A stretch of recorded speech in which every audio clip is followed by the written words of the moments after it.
नमस्कार, मैं नुपुर जारोरी जैन आप सभी दर्शकों को अन्नदाता की पूरी टीम के साथ दीपावली की हार्दिक शुभकामनाएं देती हूं और मैं आशा करती हूं कि आने वाला वर्ष सभी किसान भाइयों को धन और धान्य से भरपूर समृद्धशाली बनाए, साथ ही आपके जीवन में हमेशा खुशियां भी बनी रहे। इन्हीं शुभकामनाओं के साथ अब चलिए सबसे पहले देखते हैं क्या है विशेष आज के अन्नदाता कार्यक्रम में।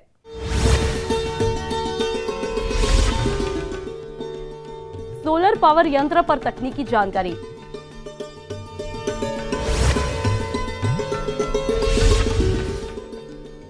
कम लागत में बटन मशरूम उगाने की तकनीक।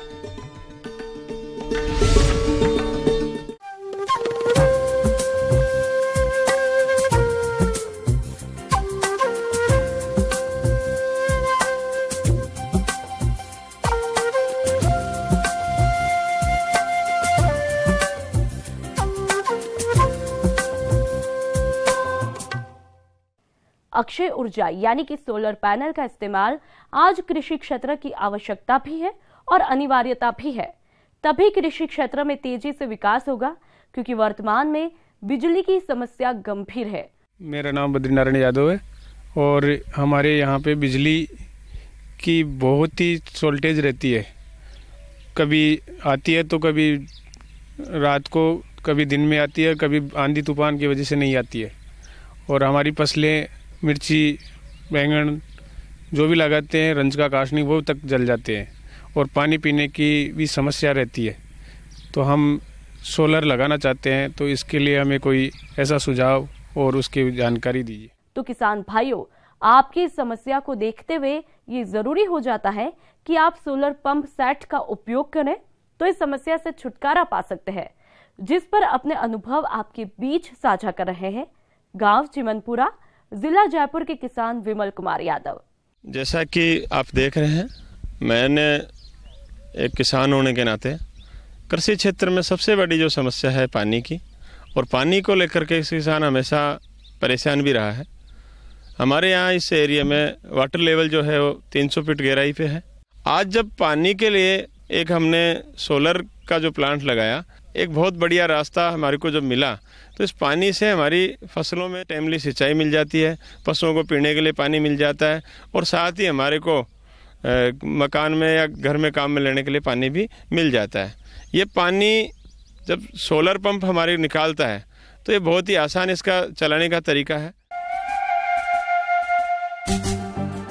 सौर ऊर्जा सूर्य द्वारा प्राप्त एक अक्षय ऊर्जा है, जिसका प्रयोग बिजली बनाने में कई वर्षों से किया जा रहा है। इस तकनीक में बहुत से सुधार होते होते आज ये विद्युत उत्पादन का सरल एवं आसान तरीका बन गया है। सूर्य के प्रकाश को सोलर सेल द्वारा अवशोषित करके फोटो इलेक्ट्रिक विधि से सोलर विद्युत का उत्पादन होता है। इसे हम करंट के रूप में परिवर्तित करके सिंचाई जल निकालने में प्रयोग करते हैं। इसको मैनुअल इसमें सारा सिस्टम है। जब आदमी इसको सुबह उठ करके स्टार्टर को ऑन करता है और वो ऑटोमेटिक जब इसको सोलर कंप्लीट मिलती है तो वो पानी आने लग जाता है, और शाम को जो ही रोशनी कम होती है सूर्य की तो पानी बंद हो जाता है। इसके साथ में जब ये सोलर का पैनल, हर ट्रैकर जो है वो एंगल बदलता रहता है। सुबह इसका ट्रैकर पूर्व की ओर होता है, शाम को पश्चिम की ओर होता है। और हमेशा आपको ये लगे कि जब नॉर्मल मौसम है उसमें कोई भी किसान को तकलीफ नहीं है। थोड़ा बहुत अगर बादल ज़्यादा हो गए या अगर ऐसा लगे कि कोई परेशानी है, उस परिस्थिति में ज़रूर कहीं ना कहीं आपको थोड़ी बहुत देर 2-4 घंटे के लिए सोलर बंद होता है। यह सोलर पैनल 3 प्रकार के होते हैं। पहला मैनुअल, दूसरा स्टैंडर्ड और तीसरा ऑटोमेटिक ट्रैकर पैनल। इस सोलर पैनल से हमारे को एक बहुत जो ज़्यादा बेनिफिट मिला वो ये है कि कई बार इमरजेंसी में हमारे जो खेती के उपकरण हैं, जैसे कुट्टी काटना, हमारे घर के जो उपकरण हैं, जैसे अब अगर पानी पीने का आरओ, फ्रीज या जो भी छोटे मोटे उपकरण हैं वो भी हम काम में ले लेते हैं और इसमें हमारे को कोई परेशानी नहीं आती। हमेशा किसान को अगर थोड़ा सा भी अग्रेसिव है तो ये ज़रूर बहुत बढ़िया उसके लिए कारगर साधन है कि उसको पहल करे और इसको लगाने के लिए। ये सोलर पावर पंप सेट किस प्रकार से कार्य करता है तथा इसके क्या क्या लाभ है, आइए जानते हैं उदयपुर के एक विषय विशेषज्ञ ओमकार सिंह राजपुरोहित से। आज हम किसान भाइयों के लिए सोलर पंप के रिगार्डिंग बात करेंगे, जिसमें किसान भाइयों को क्या क्या चीज़ें का ध्यान रखना चाहिए। पहली बात तो कि सोलर पैनल्स कौन सी यूज़ हो रही है, सोलर पंप कौन सा यूज़ हो रहा है, कौन से हेड पे उनको पानी डिस्चार्ज चाहिए, कितने फव्वारे चलेंगे, और जिस कंपनी से वो सोलर पंप स्थापित संयंत्र ले रहा है उस कंपनी के बारे में फीडबैक पहले ले लें। एक प्रॉपर सिलेक्शन ऑफ पंप और पैनल का होना ज़रूरी है। और काफ़ी चीज़ें आती है उसमें, स्ट्रक्चर आता है, स्ट्रक्चर की मजबूती नहीं होगी तो आंधी में उड़ जाएगा। दूसरा, पंप अगर अच्छी क्वालिटी का ब्यूरो ऑफ एनर्जी एफिशिएंसी से 5 स्टार रेटेड नहीं है तो उसका डिस्चार्ज कम होगा। सौर ऊर्जा सूर्य द्वारा प्राप्त एक अक्षय ऊर्जा है जिसका प्रयोग बिजली बनाने में कई वर्षों से किया जा रहा है। इस तकनीक में बहुत से सुधार होते होते आज ये विद्युत उत्पादन का सरल एवं आसान तरीका बन गया है। सूर्य के प्रकाश को सोलर सेल द्वारा अवशोषित करके फोटो इलेक्ट्रिक विधि से सोलर विद्युत का उत्पादन होता है। इसे हम करंट के रूप में परिवर्तित करके सिंचाई जल निकालने में प्रयोग करते हैं। सोलर पैनल, जो कि सिलिकॉन नामक धातु से बनाया जाता है, इसके ऊपर सूर्य किरणें जितनी ज्यादा पड़ती हैं, उतना ही ज्यादा विद्युत का उत्पादन होता है। यह सोलर पैनल 3 प्रकार के होते हैं। पहला मैनुअल, दूसरा स्टैंडर्ड और तीसरा ऑटोमेटिक ट्रैकर पैनल। आइए हम चर्चा करते हैं मैनुअल टाइप सोलर पैनल के बारे में। इस प्रकार के पैनल को सूर्य की दिशा में हाथों से घुमाना पड़ता है। यह कार्य कोई भी व्यक्ति कर सकता है। सुबह के समय सोलर पैनल को पूर्व दिशा की ओर रखते हैं, दोपहर के समय सूर्य की सीधी किरण में सोलर पैनल को रखते हैं और शाम को इसे पश्चिम दिशा में घुमाना पड़ता है। अब बात करते हैं स्टैंडर्ड टाइप सोलर पैनल के बारे में। ये एक स्थायी संरचना होती है, अर्थात इसे विभिन्न दिशाओं में घुमाने की आवश्यकता नहीं पड़ती। इसके पैनल को दक्षिण दिशा की ओर स्थायी तौर पर लगा दिया जाता है। यह सुबह के समय थोड़ी देर से कार्य करना प्रारंभ करता है, इसलिए इसमें एक संशोधित संस्करण आया है जिसे ऑटोमेटिक ट्रैकर सोलर पैनल कहा जाता है। यह ऑटोमेटिक ट्रैकर अपने आप ही सूर्य जिस तरफ रहता है उस दिशा में घूम जाता है। इसमें स्टैंडर्ड टाइप सोलर पैनल की तुलना में 20 से 30% ज्यादा कार्य करने की क्षमता होती है तथा ये संयंत्र सुबह 8 बजे से ही कार्य करना प्रारंभ कर देता है, परंतु इसका मूल्य थोड़ा ज्यादा होता है। स्टैंडर्ड टाइप के निर्माण हेतु 5 किलोवाट पैनल का मूल्य लगभग 5.5 लाख होता है तथा 2 से 3 किलोवाट क्षमता वाले पैनल का मूल्य 3 से 3.5 लाख रुपए होता है। इसका अर्थ ये है कि 1 किलोवाट क्षमता वाले सोलर पैनल का मूल्य लगभग 1 लाख रुपए होता है। ऑटोमेटिक ट्रैकर टाइप पैनल हेतु 5.5 किलोवाट क्षमता वाले पैनल का मूल्य 6.5 लाख रुपए होता है। अगर आपके पास पहले से ही स्टैंडर्ड पैनल लगा हो तो उसे हम ऑटोमेटिक ट्रैकर में परिवर्तित कर सकते हैं।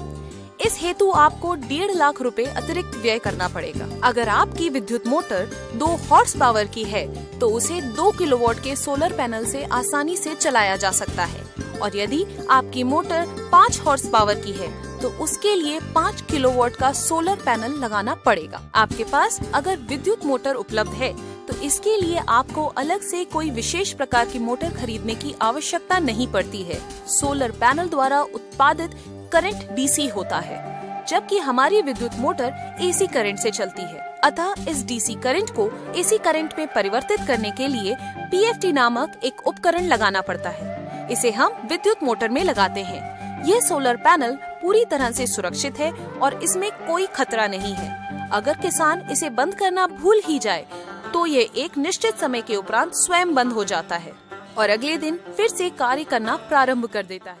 सोलर से जो पंप चलते हैं वो जनरली अगर एनर्जी एफिशिएंट पंप होंगे तो वो ज़्यादा डिस्चार्ज देंगे और ज़्यादा फव्वारे देंगे और ज़्यादा पानी देंगे। उससे किसानों के लिए फ़ायदा है और उनको ज़्यादा पानी डिस्चार्ज की वजह से उनको ज़्यादा फसल भी वो पानी पिला पाएंगे। किसान जो भी ले रहे हैं वो उन सारे ऑथराइज चैनल से लें जो ministry of new renewable energy MNRE द्वारा प्रमाणित हो, क्योंकि MNRE से अगर प्रमाणित है तो उनको भी ग्रेडिंग्स मिलती है। अगर किसान उसको डायरेक्ट कंप्लेन करता है तो उनकी ग्रेडिंग में काफ़ी नुकसान होता है और उनको उनके लिए पनिशमेंट भी मिलता है। तो ये सारी चीज़ें हैं जिस पे किसान को ध्यान रखना चाहिए। फार्मर्स को ये संदेश इसलिए कि एक टाइम का इन्वेस्टमेंट है और उसके बाद में रिकरेंट कॉस्ट कुछ भी नहीं है, इसका मेंटेनेंस भी कोई इतना वो बड़ा नहीं है, खाली पैनल्स को साफ़ सुथरा रखना है, कोई फसल ख़राब होने का भी डर नहीं है। आपने कॉल किया और वो बंदा पहुंच जाएगा और आपको पंप ठीक कर देगा, तो आपको सर्विसेज भी फास्ट मिलेगी। इसमें कोई तरह का वो भी नहीं है कि आपको रिकरेंट कोई भी चीज़ का खर्चा आ रहा है। तो ये बिजली का बचाने का एक सबसे बड़ा वो है और गवर्नमेंट के ऊपर भी लोड कम होगा अगर अपन सोलर पंपिंग के ऊपर जाएंगे। चलिए अब रुख करते हैं अगली कड़ी की तरफ।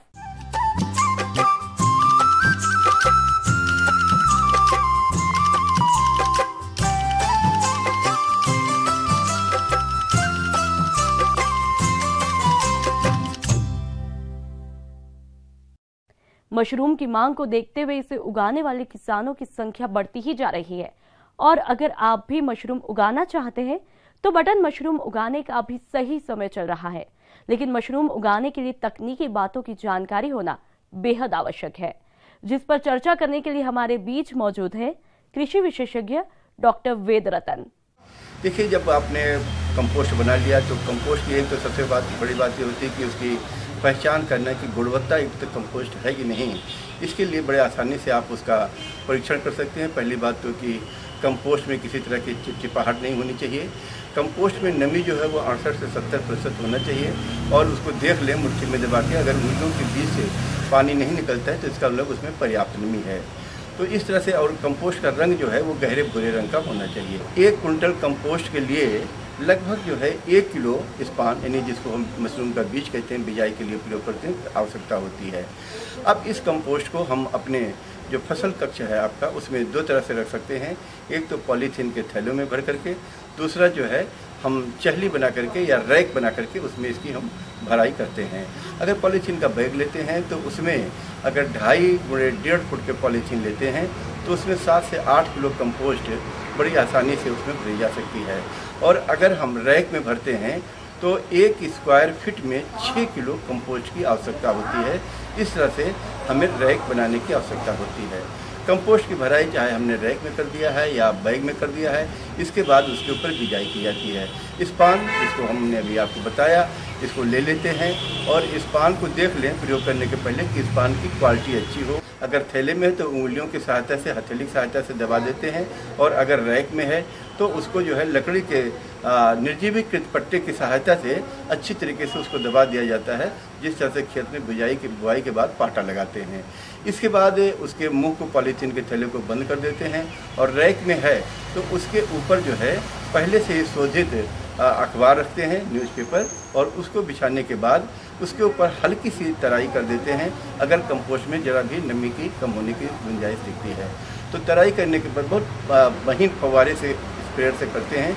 इसके बाद उसके ऊपर एक पॉलीथीन डाल करके और उसको ढक दिया जाता है, और अगर थैले में है पॉलीथीन के तो उसका मुंह बंद करके और उसको फसल कक्ष में रख दिया जाता है।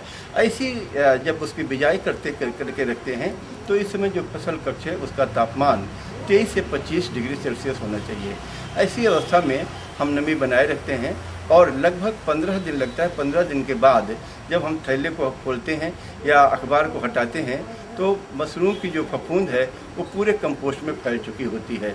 जाल नुमा संरचना पूरे कंपोस्ट में फैल जाएगी और जो थैले हैं वो पूरी तरह से बाहर से सफ़ेद दिखाई देने लगते हैं। इसका मतलब कि उसमें इस पानी का काम, मशरूम की जो फंगस है उसके रन करने का काम पूरा हो गया है। इसके बाद उसके ऊपर जो है केसिंग सॉइल, एक प्रकार की आवरण मृदा होती है, उसको लगाने का काम किया जाता है। और ये आवरण मृदा पहले से ही बना करके रख लेना चाहिए, 10-15 दिन पहले। बटन मशरूम उत्पादन में बिजाई के बाद केसिंग सॉइल लगाना एक महत्वपूर्ण कार्य है, जिसे पहले से तैयार करके रखना पड़ता है। तो आप केसिंग सॉइल कैसे तैयार करेंगे, आइए जानते हैं। इसके लिए आप पुरानी गोबर की सड़ी हुई खाद ले सकते हैं, बड़ी आसानी से मिल जाएगी गांव में, और उसको जो है किसी डब्बे में या गड्ढे में डाल करके पानी भर देते हैं, जिससे कि उसका जो उसके अंदर जो तत्व है वो तत्व निकल जाए और उसको जो है तत्वहीन हो जाए, उसके अंदर कोई न्यूट्रिशन नहीं होना चाहिए। ऐसे कंपोस्ट को निकाल कर सुखाने के बाद उसको कूट पीस के महीन कर लेते हैं, और महीन करने के बाद उसका ढेर बना करके उसके ऊपर फार्मलिन का घोल बना करके छिड़काव कर देते हैं, और छिड़काव करने के बाद उसको सफ़ेद पॉलीथीन से ढक दिया जाता है। अब ये आवरण मृदा आपकी लगाने तैयार है। जिस कंपोस्ट पर मशरूम की माइसीलियम या फफूंद पूरी तरह से विकसित हो चुकी है, उसके ऊपर इस आवरण मृदा को लेकर के इसकी 1.5 से 2 इंच मोटी एक तह बिछा दी जाती है। और बिछाने के बाद उसमें अगर नमी की कम दिखती है तो उसके ऊपर स्प्रेयर के माध्यम से हल्की सी सिंचाई कर दी जाती है और इसको छोड़ देते हैं। कि नमी बनाए रखने के लिए कमरे में क्या है कि पुराने बोरे अगर हम शोधित करके कमरों में टांग दें और उसको पानी से भिगोते रहें तो नमी पर्याप्त रहती है। अब फसल कक्ष का तापक्रम जो है ये 14 से 18 डिग्री सेल्सियस होना चाहिए। ऐसी कंडीशन में 5-6 दिन बाद जो छोटी छोटी बिंदुनुमा रचना पहले दिखाई देती थी वो बढ़ करके और पूर्ण रूप से मशरूम के रूप में विकसित हो जाएंगी। तुड़ाई करने के लिए बड़ा आसान तरीका है कि आप अंगूठे से और पहली उंगली की सहायता से मशरूम को पकड़ करके और क्लॉकवाइज या एंटी क्लॉकवाइज यानी दाहिने या बाईं तरफ घुमाएं तो मशरूम बड़ी आसानी से निकल आता है। इस तरह से मशरूम की तुड़ाई कर लें। इसके बाद जो मशरूम की आपने तुड़ाई किया है उसको बाहर ला करके उसकी जड़ के पास में अगर कुछ किसी तरह से फफूंद आ गई है उसको चाकू की सहायता से काट दें और मशरूम को पहले साफ पानी से धो लें। धोने के बाद पोटेशियम मेटाबाइसल्फाइड 0.01% का घोल बना लें और मशरूम को 3-4 मिनट के लिए उसके अंदर डुबो दें। इससे क्या होता है कि मशरूम के अंदर जो सफ़ेदी है उसमें अस्थायित्व हो जाता है और मशरूम की क्वालिटी जो है यानी उसकी गुणवत्ता जो है बढ़ जाती है। और इस मशरूम को फिर 200 ग्राम की थैली में पॉलीथीन में 200 ग्राम मशरूम की थैली में मशरूम भर लेते हैं और उसमें एक ध्यान ये रखना चाहिए कि छोटे छोटे छेद बना देने चाहिए। मशरूम को फ्रिज में भी रख सकते हैं कुछ दिन के लिए। वैसे तो सामान्य तापक्रम पर यानी जो रूम टेम्परेचर है उस पर बटन मशरूम को 2-3 दिन रख सकते हैं।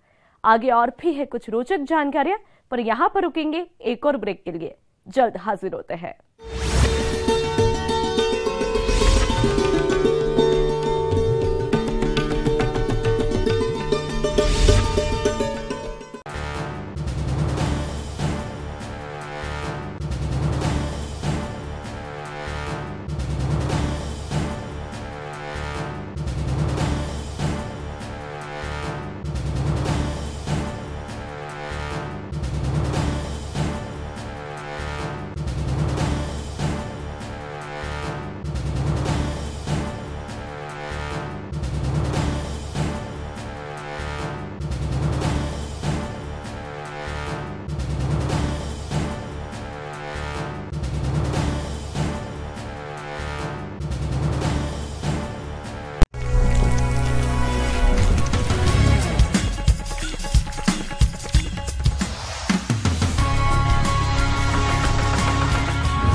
ब्रेक के बाद एक बार फिर से आप सभी दर्शकों का अन्नदाता कार्यक्रम में स्वागत है। बढ़ते हैं अगली प्रस्तुति की तरफ।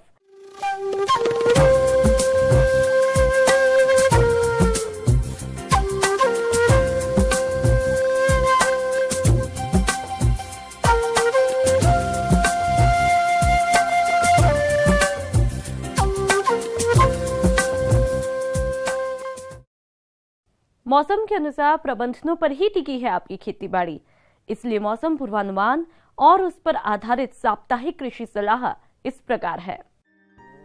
ग्रामीण कृषि मौसम सेवा जयपुर द्वारा भेजे गए मौसम पूर्वानुमान रिपोर्ट के आधार पर किसान भाइयों को सलाह दी जाती है कि आगामी 5 दिनों में उदयपुर जिले में आसमान साफ रहने की संभावना है।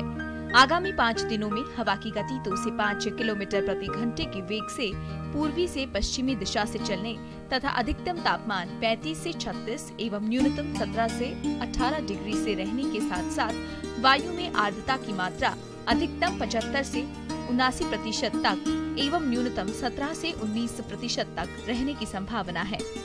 किसानों को यह सलाह दी जाती है कि मक्के के भुट्टों को तोड़कर एवं मूंग व उड़द की फसल को शीघ्र अतिशीघ्र काटकर सुरक्षित कर पक्षियों एवं चूहों से बचाएं। चने व सरसों की बुवाई हेतु यह उपयुक्त समय है, अतः शीघ्र बुवाई करें। चना GNG 146, RSG 44, RSG 888, RSG 902, RSG 895 एवं प्रताप चना 1। सरसों RGN 73, बायो 902, पूसा जय किसान, आशीर्वाद RH 9304, वसुंधरा RH 9802 स्वर्ण ज्योति एवं RH 8812 लक्ष्मी।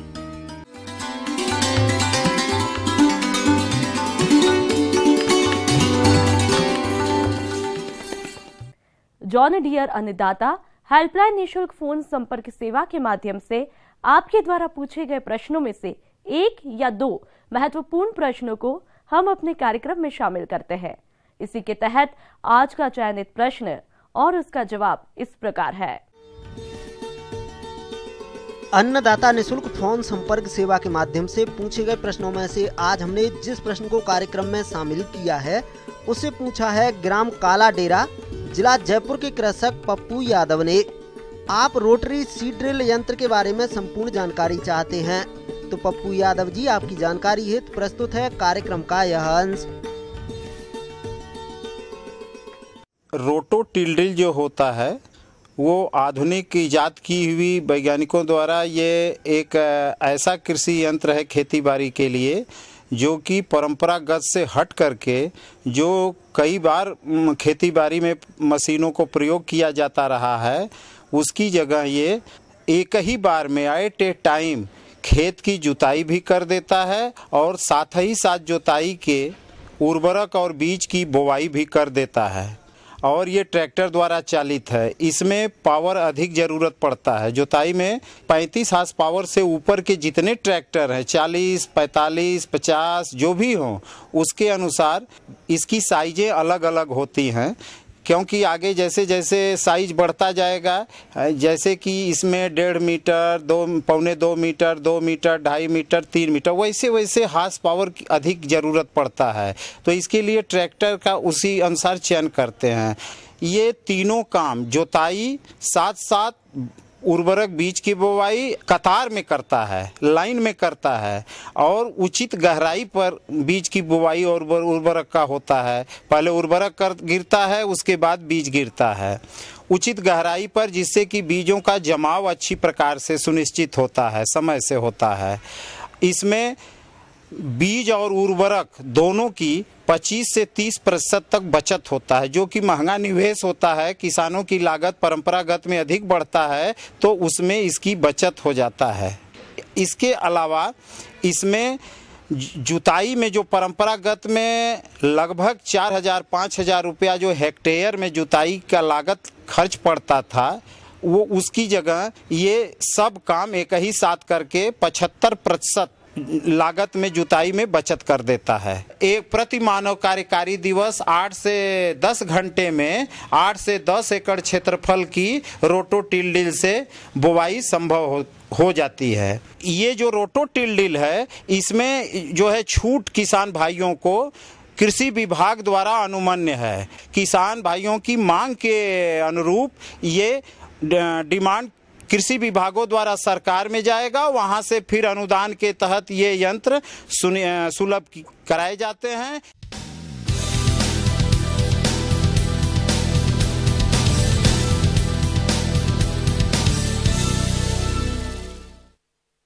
राज्य की विभिन्न मंडियों में कृषि उत्पादों के चढ़ते उतरते बाजार भाव की संक्षिप्त जानकारी इस प्रकार है।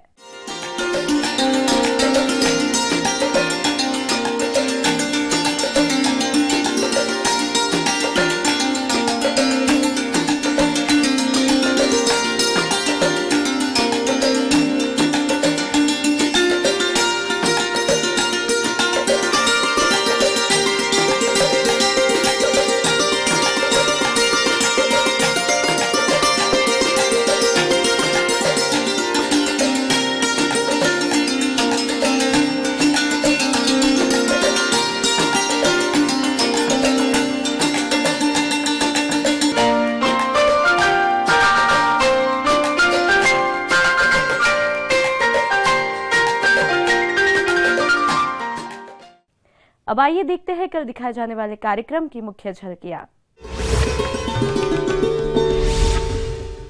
नेपियर घास की खेती करके किसान ले सकते हैं वर्ष भर पशुओं के लिए हरा चारा।